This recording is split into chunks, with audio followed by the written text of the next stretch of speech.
Ssaabasajja Kabaka ono Falaso tamangu nojjukira bulungi tukuza amazaalibwa walaba ekitatera kulabika nga nannyinimu yennyini amwatula erinnya amuga jangu osanyuse Obuganda. Olwekyo bw'ajja mu lutabaalo olufaanagana bwe biti muzukuwa Nambyono mala ebbanga alaba nga tulaba nga nannyini nsi yennyini atanti ennyimba ze zimpoomera ate ffe. N'olwekyo tukwaniriza ekitebe ekikulu eky'Obwakabaka neebaza nnyo Katikkiro lwafuna otuvuddeko bugwi naye bwe buvunaanyizibwa bwaffe Kabaka omulimu gwe yatutuma. Tujja kukunga kati nze nga line minisita avunaanyizibwa ku bavubuka, emizannyo n'okwewummuza, nga kino Mukama kigwa mu kkubo lya kwewummuza ate era n'abavubuka. N'olwekyo mba muntu omutuufu mu budde obutuufu ku nsonga entuufu era ku muntu omutuufu okwegattako okukunga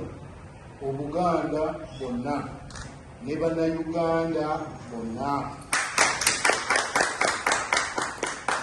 Tukakatako okunyweza n'okuwagira abaffe abanga kwewummuzaamu n'eddoboozi lye Mukulu Mayanja Pius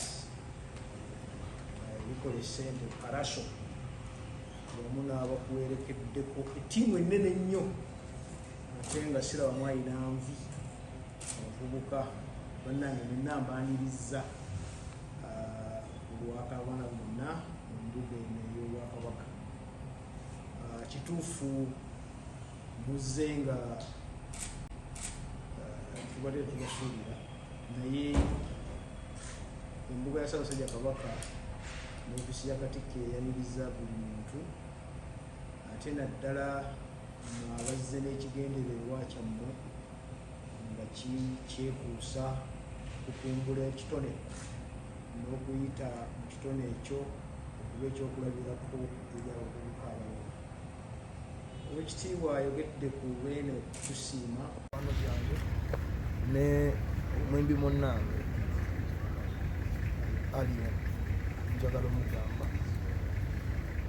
ekikola kyenakoze kyali kiri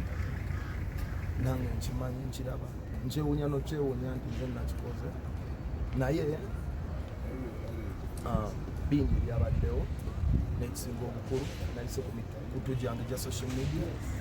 nembagamba ayina amaanyi agansonyiwa akoleki ansonyiwulwa ekikola kwakyadde ekifaananyi si kirungi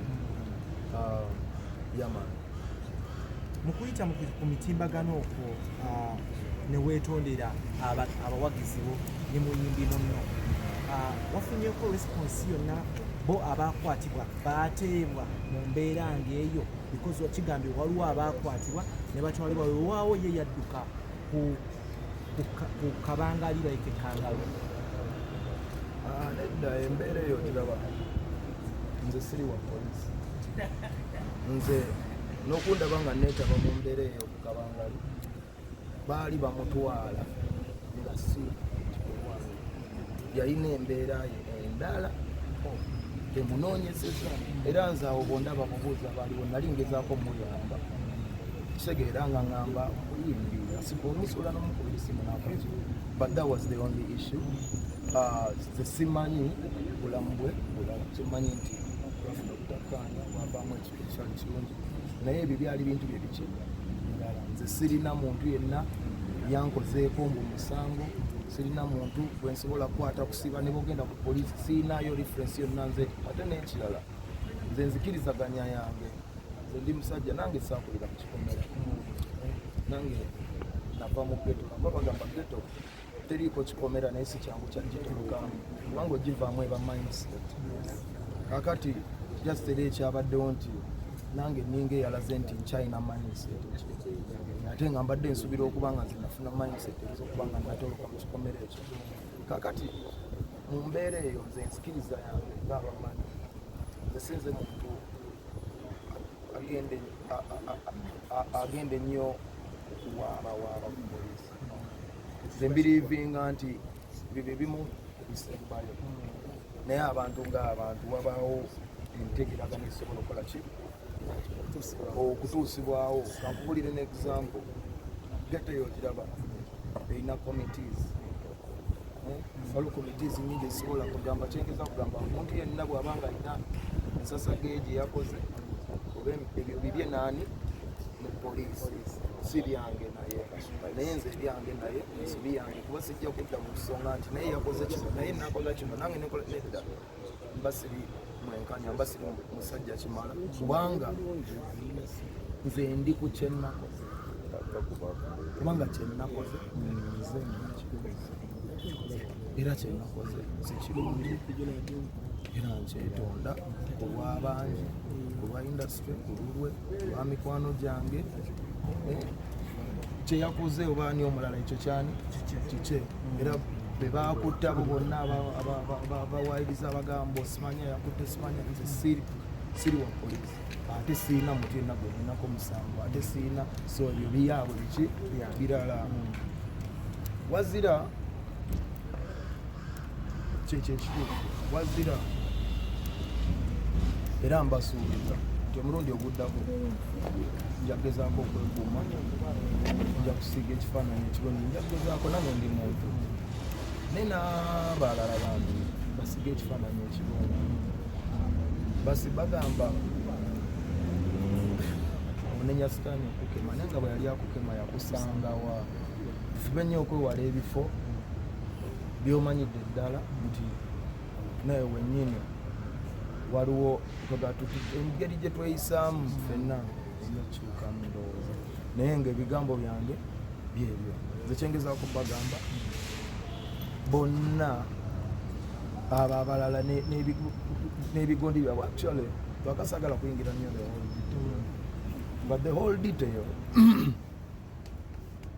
eno embeera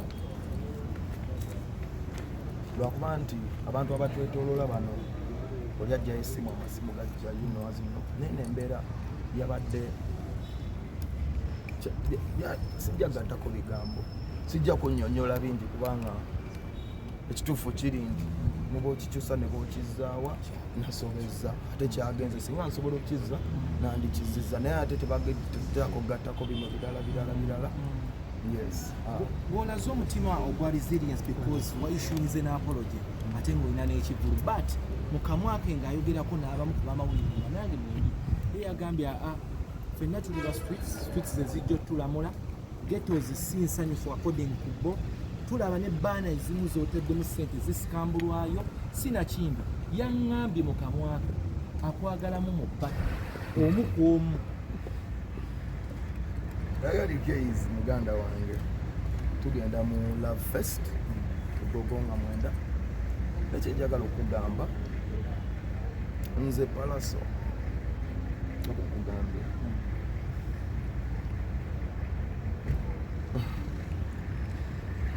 nze nganze sirina buzibu naye, sirina ng'omuntu naye mu Uganda omuzannyo gw'ebikonde mweguli bw'abanga awulira kyayoya wadde mbogenda n'afuna license, ebintu ebiri professional n'ebirala, ate n'ekirala ze nasalawo okukola ze neerekereza kyonna kyenjagala nenkola bawagizi kyebakola kyebaagala, bw'abanga kyeyasabye ng'awulira ekyo nakyo professional olugendo ebyo byangu nafuna wali license ne bafuna gloves netugamba nti nakivubo tugenda muggulawo amisi kigundo oba yanaateekamu ssente, ekyo kyangu abyakunyumirwa professional ogw'omuzannyo, ekyo tekirina faida bw'aba akisatu. Naye ekirala ghetto nange saava kukikomola, the streets making, yes, naye nze ebintu nabisookeramu nenzuula nti temuli faida, era mu butakkaanya bwange naye obumu bwabadde mu kubeera nti nadde mugamba ebyo ebintu tebirina ki faida, kuba nalabye nga bivudde okutuuka ku balala nga bitandise n'okutuuka ku nze, ate nga nze maybe nadde nina okuba omugumiikirizaamuko okusinga obugumiikiriza bwe nayolesezza, naye nze ebyo nabivaamu sibiriimu ndi muyimbi mu byemizannyo bw'abanga ati nti wabikonde nga bya mizannyo nti tutegeka biri professional ndi ekirala bannange just mbeera yampabyeko ng'omuntu naye katusabe embeera okoleki eterere okujjako bantu bendaba bankunoonya bakama bange offices zange ziri Makindye Luwafu taxi wezikyukiriza team good music mwenna tubaaniriza abanoonya ku business abaagala okunyumyamu nange buli omu era ne bwenva wano nga ngenda mu lyaso wendaga mikwano gyange mwenna mbaaniriza ku Love Fest byabaddewo naye tetugenda kusula ku ekyo nzikiriza ensobi yange alina amaanyi agansonyiwa atagalina teri kyakola tugenderawo bakama bange Love Fest kyekyo abawagizi bo bali secure batya because bawulira eggaali n'eggaali ani kati kalakati otansa okuva ku mulamwa owugusi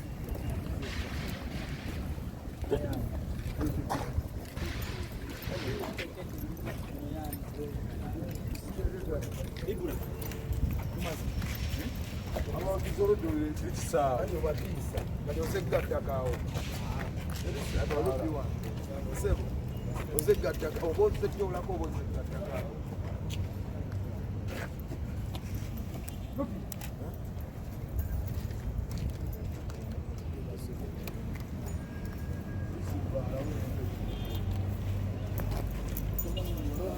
sigenda kurisponda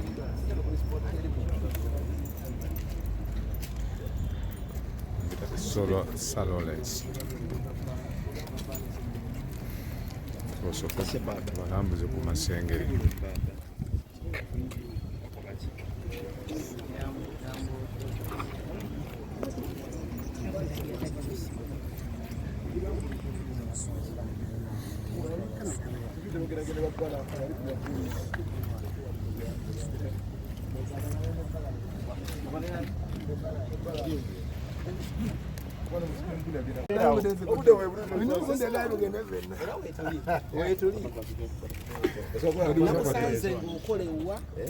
omwana buli omu amwogeddeko